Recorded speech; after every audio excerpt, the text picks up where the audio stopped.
3 days. That's all that stood between James and $13.7 million a year for the next 20 years. No bad investments, no gambling addiction, just one moment that changed everything. James was 20 years old, working at a small company most people had never heard of. But this company had a secret. It was tied to one of the largest international deals moving through private hands billions of dollars, quietly changing ownership behind closed doors. James only held 3% of it, a number so small most people wouldn't have thought twice about it. But in a deal this size, that 3% had a name. $13.7 million every year for 20 years. Something shifted in him after that. Not loudly, not all at once, but slowly.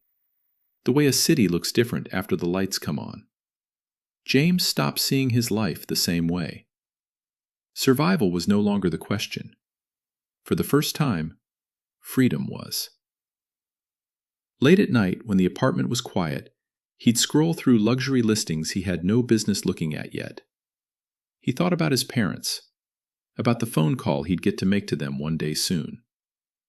Around him, the people who knew, really knew, weren't being quiet about it either. One coworker had already contacted an architect. A $36 million mansion. Not a dream, a plan. Another had placed a custom order on a Corvette. Nobody said it out loud, but everyone in that building felt it. They were already rich. It just hadn't cleared yet. Then the phone rang. 3 days before the deal was set to close, federal agents arrested the man at the center of the entire transaction. Fraud. Multiple charges. The kind that don't end with probation. Within hours, the investors were gone.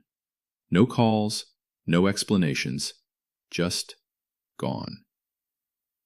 The deal didn't slow down. It didn't stall. It collapsed. The Corvette order canceled. The mansion blueprints shelved. The future everyone in that building had quietly started living inside of, erased overnight. And just like that, James was 20 years old again. Broke. Back to where he started.